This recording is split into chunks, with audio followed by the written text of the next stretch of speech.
Yes, sir. I got greatness. This is your boy Young Hump, and I'm on this upcoming episode of our Only Touch Greatness. Your favorite, or pick your favorite Beatnuts song, because I know that they're a big part of your life growing up. I believe. You know we just had Psycho Les on the podcast a couple weeks ago. So let me tell you something. I famously said before that Wu-Tang is my favorite rap group, but after Wu-Tang, it's the Beatnuts.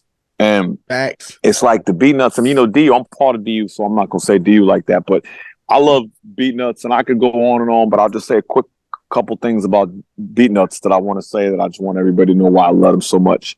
Is because when I think of the Beatnuts, it's less than Juju. Now, shout outs to Al Tariq, a.k.a. Cool Fash, who was very lovely on Street Level album, but really, the Beatnuts is a two-man out. Shout out to VIC, but really, Beatnuts is a duo.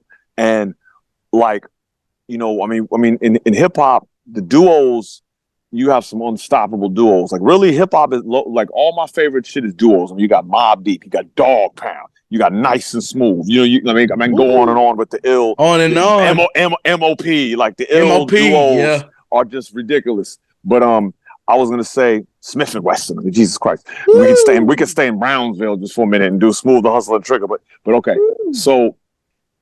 But Beatnuts, why I fuck with the Beatnuts on another level is both them niggas make the beats though.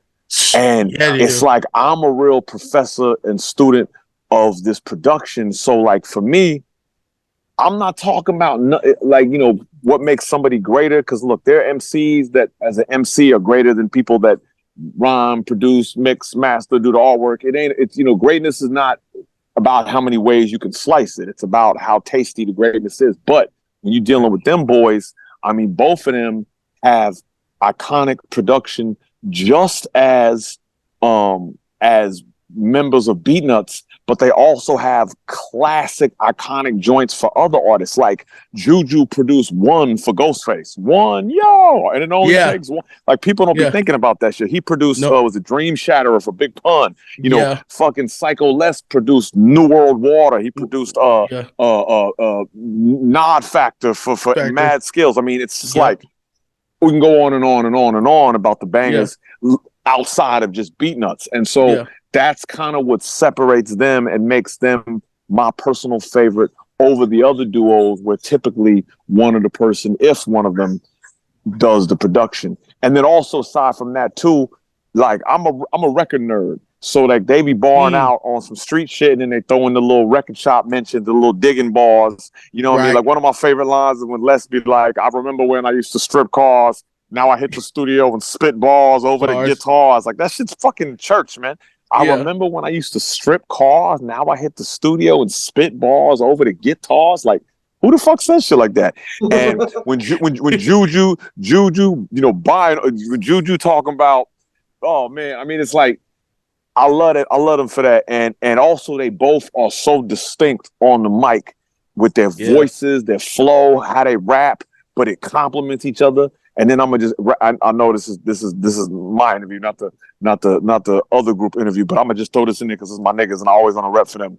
Another thing I love about them is they really have unique song structures. One thing about me, especially as I get more and more like into the science of rap music, is like when I hear motherfuckers and their whole album be 16-8, 16-8, 16-8, I don't be liking that shit no more. It just get too cookie cutter for me. I need variety. I need, so the Beatnuts will give you 4 bars, then another nigga coming for 8, then another one coming 4, hook, then coming for 12, then hooked, and 6 bars here, and 2 bar break, and then like they just be doing shit. And that's what I like, because once again, that's not songs, that's music.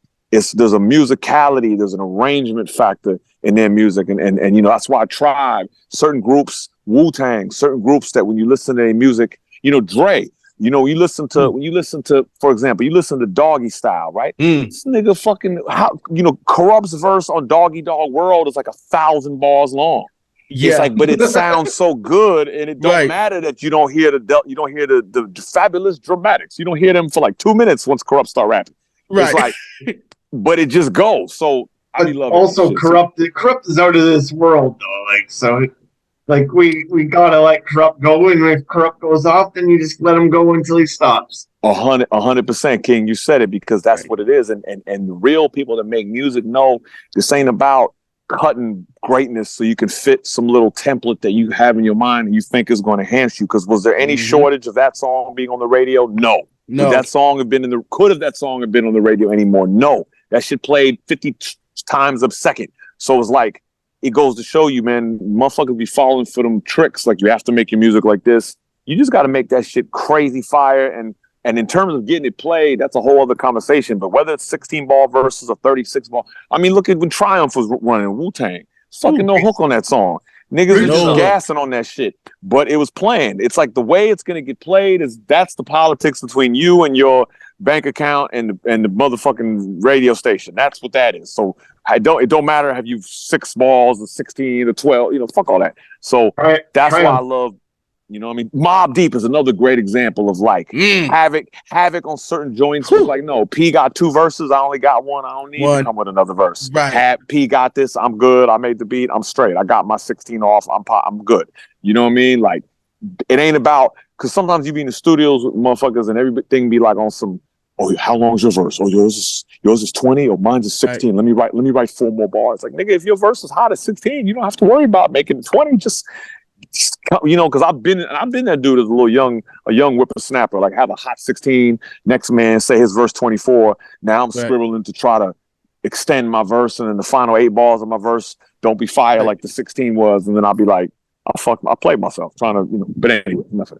Hey, question for you. When we had Money B on the show, he told us the story. So we know it, and if they haven't seen the episode, they should have seen it.